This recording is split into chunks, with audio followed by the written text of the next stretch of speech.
नमस्कार दोस्तों, आप सभी का बहुत बहुत स्वागत है। दोस्तों, आपके घर के अंदर है 30 करोड़ का खजाना। जी हाँ दोस्तों, आपने बिल्कुल सही सुना है। वास्तुशास्त्र और वैदिक संस्कृति से जुड़े हुए हमारे घर और जीवन से जुड़े हुए 17 ऐसे नियम, जिन्हें यदि एक एक करके आपने अपने जीवन में शामिल कर लिया तो आप अपनी हर एक इच्छा पूरी कर सकते हैं और दैवीय सकारात्मक ऊर्जा आपको और आपके घर के संपूर्ण वातावरण को घेर कर रखेगी, जिससे आपका जीवन भी सुंदर और सरल बन जाएगा। जी हाँ दोस्तों, इनमें से आखिरी के 5 नियम तो ऐसे हैं जिन्हें हम गारंटी देते हैं कि आप निश्चित तौर पर अपने जीवन में अपनाते नहीं हैं, अन्यथा आपके जीवन में किसी भी प्रकार की परेशानी होनी ही नहीं चाहिए थी। जी हाँ दोस्तों, संपूर्ण दूसरों का कारण होता है। इन नियमों का नाम आना तो आखिरी के 5 नियम आपको जानना बहुत ही आवश्यक है, और उससे पहले आप चैनल को सब्सक्राइब कर लें। दोस्तों, साथ ही साथ हम आपको एक ऐसे ग्रह के बारे में जानकारी देंगे जिसके लिए यदि आपने कुछ उपाय कर लिए, कुछ अपने जीवन में बदलाव कर लिए, तो आपका जीवन बहुत ही सकारात्मक हो जाएगा। क्योंकि जीवन में जितनी भी समस्याएं शुरू होती हैं वह कहीं ना कहीं इस विशेष ग्रह से जुड़ी हुई होती हैं, और हम आपको बता दें कि आपकी राशि पर इस ग्रह का प्रभाव बहुत अधिक रहता है, तो आपको इस ग्रह के बारे में संपूर्ण जानकारी होना बहुत ही आवश्यक है। दोस्तों, वीडियो बेहद ज्ञानवर्धक है, आपको संपूर्ण वीडियो देखना चाहिए, क्योंकि इस तरह के वीडियो बनाने में बहुत मेहनत लगती है। दोस्तों, हम हमारी टीम के साथ मिलकर दिन रात मेहनत करते हैं ताकि आपको बेहतर से बेहतर सामग्री उपलब्ध कराई जा सके, जिसका उपयोग कर आप अपने जीवन में मनोवांछित फलों की प्राप्ति कर सकें और आपका जीवन बेहद ही सरल और सुंदर हो जाए। जी हाँ दोस्तों, तो संपूर्ण वीडियो देखना है आपको। 11 भाग आपके लिए बेहद खास है। दोस्तों, आपको अपने जीवन में की जाने वाली गलतियों के बारे में पता चलेगा, कुछ ऐसे कार्यों के बारे में पता चलेगा जिनमें आपको सुधार की आवश्यकता है। दोस्तों, हमें ज्ञान तो कहीं ना कहीं से लेना ही पड़ता है, और जो आपके लिए सबसे जरूरी है और फल कार्य ज्ञान है, ऐसे ज्ञान को लेने से कभी पीछे नहीं हटना चाहिए। जी हाँ दोस्तों, वीडियो समय निकाल कर देखे। हो सकता है कि वीडियो थोड़ी सी लंबी हो जाए, लेकिन हम आपको गारंटी देते हैं कि इस वीडियो को देखने के बाद आपको लिस्ट मात्र भी पछतावा नहीं होगा कि आपका समय खराब हुआ। आपको बहुत कुछ सीखने के लिए मिलेगा, बहुत कुछ नया जानने के लिए मिलेगा। जी हाँ दोस्तों, वीडियो की शुरुआत करते हैं, लेकिन इससे पहले आपसे एक निवेदन है कि कमेंट में पूरे भक्ति भाव के साथ जय मां भद्रकाली लिखना ना भूलें। माता का सीधा आशीर्वाद आपको प्राप्त होगा, माता आपका उद्धार करेंगे। जी हाँ दोस्तों, और यदि चैनल पर पहली बार आए हैं, सब्सक्राइब करके बेल आइकन दबाना बिल्कुल भी ना भूले। दोस्तों, आपके लिए हम बेहतर से बेहतर सामग्री रोज लेकर आते हैं, आपको रोज ज्ञान का एक नया इस तरह मिलता है। जी हाँ दोस्तों, तो चलिए दोस्तों वीडियो की शुरुआत करते हैं। सबसे पहले हम आपको बता दें कि हमारे घर में छोटे छोटे ऐसे कई कार्य चलते रहते हैं जिन्हें हम जाने अनजाने अंजाम देते रहते हैं, और यही कार्य हमारी तरक्की में बाधा का काम करती है। दोस्तों, याद रखिए कि जीवन हुआ ही नहीं है जो हमें हमारी खुली आंखों से दिखाई देता है। जीवन इससे भी कहीं अधिक होता है। उदाहरण के लिए आप समझें कि आपका मोबाइल रखा हुआ है आपके बगल से, लेकिन यह मोबाइल तमाम तरह की ऊर्जाओं से घिरा हुआ है। कभी यह कोई मैसेज रिसीव करता है, अभी अभी फोन कॉल रिसीव करता है, कभी कोई तस्वीर ही करता है, और यह ऐसा इसलिए कर पाता है क्योंकि दोस्तों यह अदृश्य ऊर्जाओं से घिरा हुआ रहता है। इसी प्रकार दोस्तों हमारा जीवन भी होता है जो कई प्रकार की अदृश्य ऊर्जा से घिरा हुआ रहता है। कोई नकारात्मक ऊर्जा उसे और कोई सकारात्मक ऊर्जा उसे हर समय लिपटा हुआ रहता है। दोस्तों, जिस इंसान के जीवन में नकारात्मक ऊर्जा में पड़ जाती है, उस इंसान का पतन शुरू हो जाता है, विनाश की प्रक्रिया शुरू हो जाती है, क्योंकि नकारात्मक ऊर्जा एक केवल शोषण करना जानती है। उसी प्रकार यदि सकारात्मक ऊर्जा है आपके जीवन में प्रवेश कर जाए, आपको चारों तरफ से आवरण बनाकर भेज ले, तो आपका उत्थान शुरू हो जाता है, जीवन धन्य हो जाता है और भक्ति में हो जाता है। जी हाँ दोस्तों, यही छोटी छोटी गलतियां हमें नकारात्मकता की ओर लेकर जाती है, और वन दिन ऐसा आता है जब हम कहते हैं कि हम इतनी मेहनत कर रहे हैं, कितनी कठोर परिश्रम करने के बाद भी हमारे जीवन में लिस्ट मात्र भी बदलाव नहीं आ रहा है। पता नहीं कौन से कर्मों की हमें सजा मिल रही है। दोस्तों, कर्म कोई एक नहीं है जिसकी सजा मिलती है। छोटी छोटी कई कर्मी के गीत बनाकर एक दिन हमारी नकारात्मकता का महल खड़ा कर देते हैं, और बाद में हम इस नकारात्मकता से पीछा नहीं छुड़ा सकते और फंस जाते हैं। तो दोस्तों, आपको पता होना चाहिए कि आपके आसपास, आपके घर में खास तौर से, और आपके जीवन में कौन सी घटनाएं ऐसी घट रही हैं जो नकारात्मकता को आपकी ओर आकर्षित कर रही हैं। जी हाँ दोस्तों, अब ध्यान से सुनिए। वीडियो में हम बताने जा रहे हैं सबसे पहला कार्य जो नकारात्मकता को हर एक घर में आकर्षित करता है, और वह है नल से पानी का टपकना। जी हाँ दोस्तों, याद रखिए, बातें छोटी छोटी होगी लेकिन इनके प्रभाव बहुत ही बड़े होंगे। जी हाँ दोस्तों, नल से पानी का टपकना, पानी की बर्बादी होना, यह दो ऐसे कार्य हैं जो नकारात्मक शक्तियों को आपकी ओर आकर्षित करते हैं। पानी के अंदर सकारात्मक ऊर्जा को सूखने की शक्ति होती है दोस्तों, और जब यह पानी आपके घर से बाहर निकल जाता है, इसी रास्ते से निकले, यदि वह बर्बाद होते हुए निकल रहा है तो वह आपके घर की संपूर्ण सकारात्मक ऊर्जा को भी बाहर ले जा रहा है या नहीं। यह बहुत बड़ा संकेत है। आपको जल्द से जल्द अपने घर में पानी की बर्बादी को रोकना चाहिए, और यदि किसी नल से पानी लगातार टपकता रहता है तो उसे तुरंत बंद कर देना चाहिए। दूसरा कारण है दोस्तों कि हम अपने बिस्तर पर जहां हम सोते हैं, यानी हमारा सैंकस जो होता है, उसमें कई प्रकार की नकारात्मक दाएं शामिल करके रखते हैं। पहला कि हम अपने बिस्तर के सामने या फिर अपने बेडरूम के प्रवेश द्वार के ठीक सामने शीशा लगवा देते हैं, जो कि बहुत बड़ी गलती है दोस्तों।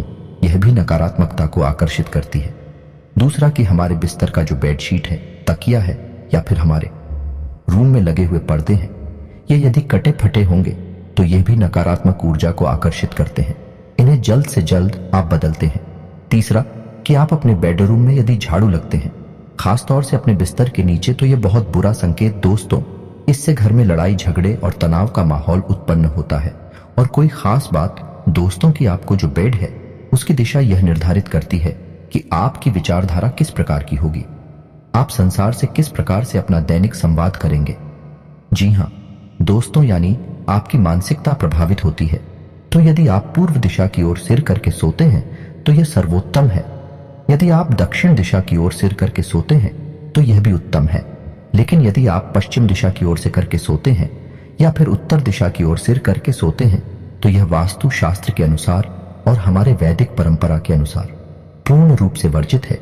ऐसा यदि आप करते हैं तो आप अपने घर में दरिद्रता को आमंत्रित करते हैं, बीमारियों को आमंत्रित करते हैं। आप सीख ले बढ़ेगा, तनाव की स्थिति उत्पन्न होगी। या दोस्तों, अब आ जाते हैं आपके घर के आंगन में। यदि आपके घर में आंगन नहीं है तो यह बहुत बुरा संकेत है दोस्तों। घर के बीच में आंगन होना बहुत आवश्यक है, और इससे भी बड़ी बात, आंगन में प्राकृतिक हवा का संचार होना और सूर्य की किरणों का आना बहुत ही आवश्यक है। जी हाँ दोस्तों, और यदि आपके घर में आंगन है और उसमें सूर्य की किरणों की अवधि और हवा का संचार भी ठीक है, तो आप वहां तुलसी का पौधा रखें। यह बहुत ही पवित्र है और आपके घर की संपूर्ण नकारात्मकता को समाप्त कर देगा। जी हाँ दोस्तों, इसी प्रकार दोस्तों, हम अपने घर के पूजा घर के बारे में यदि विचार करें तो आपको अपने घर का पूजा घर कुछ इस प्रकार से व्यवस्थित करना चाहिए कि आपका मुखिया तो पूर्व दिशा की ओर हो या फिर उत्तर दिशा की ओर हो। जी हाँ दोस्तों, अपने घर के पूजा घर में एक 4 अंगुल से ऊंची कोई भी मूर्ति ना रखें, और किसी भी देवी या देवता की एक से अधिक मूर्ति या फोटो अपने घर के पूजा घर में ना रखें। इससे भी बड़ी बात दोस्तों की किसी भी मृत परिजन की फोटो अपने पूजा घर में भूलकर भी ना रखें। यह बहुत बड़ा अपशगुन है और नकारात्मकता को आपके घर की ओर आकर्षित करता है। इसी के साथ साथ दोस्तों, यदि आपके घर की छत की बात की जाए तो आप अपने घर की छत की उत्तर पूर्व दिशा में हरे भरे पौधे अवश्य लगाएं।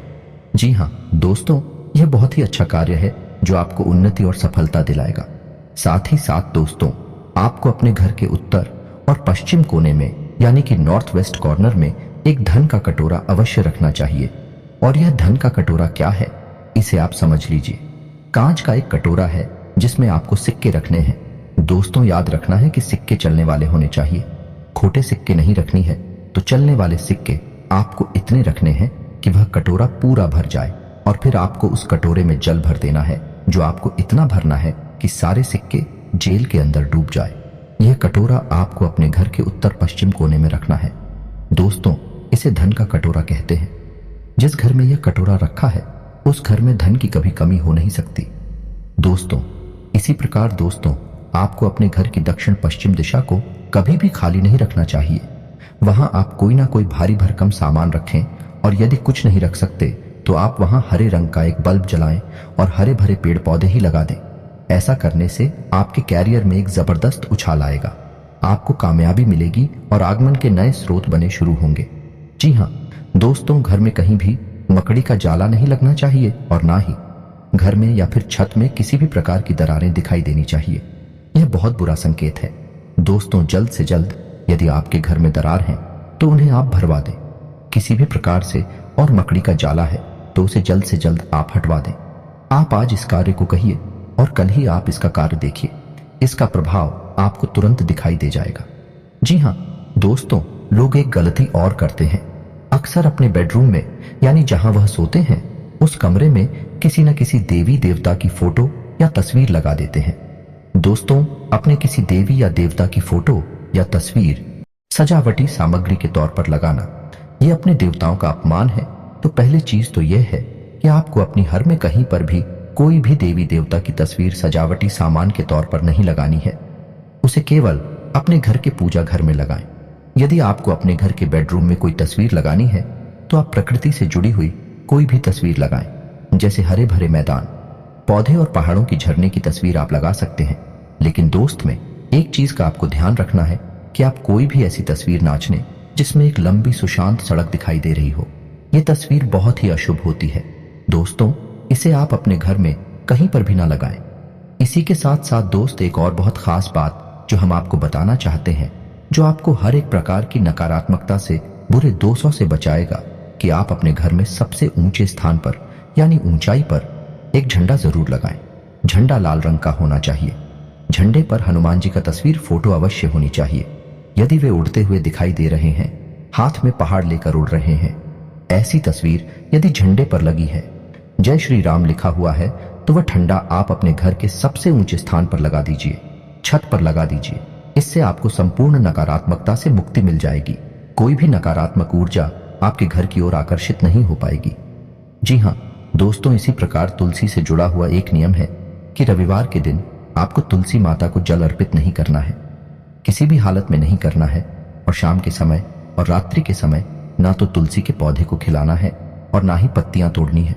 ये दोस्तों, कभी कभी हमने देखा है कि लोग चाय के शौकीन होते हैं तो शाम हो या रात हो, छत से जाकर तुलसी के पौधे से पत्तियां थोड़ा लाते हैं चाय में डालने के लिए। दोस्तों, ये बहुत ही अशुभ कार्य है। यह आपको नकारात्मकता की खाई में गिरता है, क्योंकि तुलसी का पौधा कोई सामान्य पौधा नहीं है। दोस्तों, यह पूजनीय है, पवित्र है और घर को पूर्ण रूप से सकारात्मक बनाता है, तो इसका सम्मान करना बहुत ही आवश्यक है। दोस्तों, एक चीज का और ध्यान रखना है। दोस्तों, आपको भूले से भी कटी फटी जूते चप्पल नहीं पहने हैं। दोस्तों, आपने एक कहावत तो सुनी ही होगी, यदि किसी इंसान की जीवन की दशा, यानी उसकी स्थिति देखनी है तो उसके जूते को देखो। उसी से पता चलता है कि इंसान कैसा जीवन जीता है। या दोस्त, शास्त्रों में जूतों को इंसान का आधार माना गया है, और जिस इंसान का आधार ही यदि क्षत विक्षत है तो उस इंसान का जीवन तो निश्चित तौर पर विकृतियों से भरा हुआ होगा। तो जल्द से जल्द आ सकती फटे जूते चप्पल यदि आपके घर में हैं तो उन्हें आप या तो कहीं फेंक दें, और इससे भी बेहतर यह होगा कि आप अपने पुराने कटे फटे जूते चप्पलों को किसी चौराहे या तेराही पर उतार कर चली आए। इससे शनि का किसी भी प्रकार का दोष यदि आपके ऊपर है तो वह दूर हो जाता है। दोस्तों, अब खाना खाने की बात करते हैं। दोस्त, तो खाना खाने के बाद थाली में कभी भी हाथ ना धोए, इससे माता लक्ष्मी रुष्ट होती है। बिस्तर पर बैठकर कभी भी खाना ना खाएं, जमीन पर बैठकर खाना खाएं, इससे भी माता लक्ष्मी नाराज होती है। और अपनी कार्य करने वाली टेबल या फिर स्थान पर कभी भी थाली रखकर खाना ना खाए। कुछ लोग ऐसे होते हैं जो जिस टेबल पर काम कर रहे हैं उसी पर थाली रखकर खाना खाने लगती हैं। दोस्तों, यह शुभ संकेत है, ऐसा आपको नहीं करना है। खाना जितनी बार भी हो आप जूते चप्पल उतार कर ही खाएं, खली खली ना खाएं और जमीन पर बैठकर खाएं तो सर्वोत्तम होगा। दोस्तों, इसी प्रकार दोस्तों, आप सजावटी बल्ब यानी रोशनी के तौर पर कुछ लोगों के यहाँ हमने देखा है, इस सजावटी बल्ब के तौर पर लाल रंग का बल्ब लोग लगा लेते हैं। अपने घर में कहीं पर भी यह निषेध है। दोस्तों, आपको लाल रंग के प्रकाश अपने घर में नहीं फैलाना है, यह बहुत ही अशुभ होता है। इसकी जगह अपनी ले या हरे रंग का प्रकाश अपने घर में कर सकते हैं, सजावटी रोशनी के तौर पर। छोटी छोटी बातें जो आपको अपने जीवन में शामिल करनी चाहिए, अपने घर में और अपनी संपूर्ण दिनचर्या में इन बातों को शामिल करना चाहिए। इससे धीरे धीरे आपके जीवन में बदलाव आने शुरू हो जाएंगे। दोस्तों, बातें तो और भी बहुत सारी हैं, इतनी ही नहीं है, लेकिन वीडियो बहुत लंबी हो जाएगी। उन बातों के बारे में किसी अन्य वीडियो में बात करेंगे। यदि आपको इस वीडियो का भाग 2 चाहिए तो आप कमेंट करके बताइए। हम आपको इसी प्रकार जानकारी से भरपूर एक और वीडियो बनाकर दे देंगे। अब बात करते हैं उस ग्रह की जो आपके जीवन पर बहुत गहरा प्रभाव छोड़ता है, और इस ग्रह को मजबूत बनाए रखना आपके लिए बहुत ही आवश्यक है। दोस्तों, इस ग्रह का नाम है शनि। शनि एक ऐसा ग्रह है जो आपको पूर्ण रूप से प्रभावित करता है और आपके जीवन के हर एक फैसले में शामिल होता है। ऐसे में यदि अनजाने में ही कर देते हैं तो आपकी सफलता में बाधा उत्पन्न होती है, आपके बनते काम बिगड़ नहीं लगते हैं। ऐसा आपके साथ कई बार हुआ है दोस्तों कि आपको सफलता हाथ आते आते फिसल गई। आपने जैसा सोचा था वैसा कुछ भी आपके जीवन में नहीं हुआ। हालांकि आपको उम्मीद पूरी थी, आपने मेहनत भी बहुत की थी, आपकी तैयारी बहुत अच्छी थी। फिर आप सोच में पड़ गए कि ऐसा हुआ तो हुआ क्या, आपने जो सोचा नहीं था वैसा क्यों हो गया। तो दोस्तों, हम आपको बता दें कि ऐसा इसलिए होता है क्योंकि शनि आपसे किस न किस प्रकार शुरू हो जाते हैं। तो हम आपको अब शनि से जुड़ी हुई कुछ खास बातें बताने जा रहे हैं जिन्हें आप ध्यान से सुने। सबसे पहला काम है कि शनि को न्याय का देवता कहा जाता है, का कर्म का देवता कहा जाता है। जी हाँ दोस्तों, शनि कोई दुष्ट ग्रह नहीं है। शनि तो इतनी शुद्ध और सकारात्मक है कि कलयुग में इन्हें न्यायकर्ता माना गया है और इन्हें ग्रह से कहीं बढ़कर देवता का सम्मान प्राप्त है। लेकिन शनि से आप बच नहीं सकते। यदि आपने जरा भी गलती की तो आपको सजा मिलनी निश्चित है। जी हाँ दोस्तों, आप मुझसे ऐसे कार्य हैं जो नहीं करनी चाहिए। पहला, कि आपको गलत कार्यों का साथ नहीं देना है। किसी भी प्रकार की गलत जीवन शैली को नहीं अपनाना है। कहने का मतलब यह है कि आप पैसा कमाने के लिए किसी से झूठ नहीं बोलेंगे, किसी भी प्रकार की हेरा फेरी नहीं करेंगे। यदि आप ऐसा करते हैं तो आपको इसकी कीमत चुकानी ही पड़ेगी। जी हाँ दोस्तों, है आपके ऊपर शनि का विशेष प्रभाव होता है। हम आपसे पहले ही कह चुके हैं। जी हाँ दोस्तों, शनि का प्रभाव शरीर में कमर के निचले हिस्से में होता है। तो यदि आपका समय खराब है तो आप हो कमर के निचले हिस्से में तकलीफ रहेगी। और ठीक इसी से जुड़ा एक उपाय भी है कि जब आप अपने जीवन का कोई महत्वपूर्ण कार्य करने जा रहे हैं तो आपको अपनी कमर से निचले हिस्से का वस्त्र जो है, जैसे कि आप फ्रेंड वगैरह पहनते हैं, तो आपको काली रंग की पेंट पहननी चाहिए। फिर आप देखिए आपका काम तुरंत बन जाएगा। ठीक है, इसके विपरीत आपको जो कोई एग्रीमेंट वगैरह कर रहे हैं, कहीं आपको हस्ताक्षर करने हैं, तो आपको काली रंग की स्याही से भूलकर भी हस्ताक्षर नहीं करनी है। इसी प्रकार दोस्तों, आपको महीने की कुछ खास तारीखों को भी कोई भी महत्वपूर्ण कार्य नहीं करना है। जैसे 8 o'clock, 17 और 26 तारीख को आपको डालना है, क्योंकि दोस्तों हालांकि यह तारीख है, अशोक नहीं है, लेकिन आप कोई ना कोई गलती तो कर ही जाएंगे और फिर शनिदेव आपके पीछे पड़ जाएंगे। इससे बेहतर यह है कि आप इन तारीखों को छोड़ ही दें, क्योंकि यह तारीखें शनिदेव को समर्पित हैं। और अब आपको हम बताते हैं दोस्तों कि आप इतना ही प्रयास करें, लेकिन की कुदृष्टि से आप बच नहीं पाएंगे। यह दोस्तों, यह आपके लिए बुरी खबर है। कारण इसका यह है कि आप अपने जीवन काल में कितनी ही सत्यता शामिल कर ले, लेकिन कहीं ना कहीं कोई ना कोई अनैतिक कार्य भूल से ही आपसे हुआ जाएगा। फिर शनिदेव आपको उसका दंड देने के लिए पीछे पड़ जाएंगे। इससे बेहतर यह होगा कि आप शनिदेव को प्रसन्न करने के कुछ उपाय भी अपने जीवन में अवश्य करें। जैसे कि आप अपने घर में शनिदेव के नाम का सरसों के तेल का एक दीपक अवश्य जलाएं। यदि आप रोज नहीं जला सकते तो कम से कम शनिवार के दिन अवश्य जलाएं, और हो सके तो आप शनिवार के दिन शनिदेव के मंदिर भी चले जाया करें और वहां पर छाया दान कर दिया करें। सरसों के तेल का एक दीपक जला दिया करें, थोड़ा सा तेल अर्पित कर दिया करें और ओम सम शनिश्चराय नमः इस मंत्र का एक माला जाप कर लिया करें। आप प्रत्येक दिन नहीं कर सकते तो शनिवार को करें, और प्रत्येक शनिवार नहीं कर सकते तो कम से कम महीने में एक शनिवार तो आप ऐसा अवश्य करें। आपकी राशि में मजबूत हो जाएंगे और शनि के कुप्रभाव आपके ऊपर कम पड़ेंगे। लोगों को शनि से डर इसीलिए लगता है दोस्तों, क्योंकि लोग जाने अनजाने गलतियां तो कर ही जाते हैं, फिर शनिदेव उनके पीछे पड़ जाते हैं। इसीलिए लोगों को शनिदेव से डर लगता है, क्योंकि शनिदेव के पास एक भी गलती की माफी नहीं है। तो बेहतर यह है कि आप शनिदेव से जुड़े हुए हो पाए अपने जीवन में शामिल कर लें। शनिदेव के कुप्रभाव से आप बच सकते हैं। जी हाँ दोस्तों, से उम्मीद है वीडियो में बताएं कि बातें आपको कुछ ना कुछ लाभ अवश्य पहुंचाएंगे। आप इन बातों को अपने जीवन में उपयोग करें। यदि वीडियो से जुड़े कोई भी प्रश्न आपके मन में है तो आप कमेंट करके पूछें, हम आपके हर एक प्रश्न का जवाब देंगे।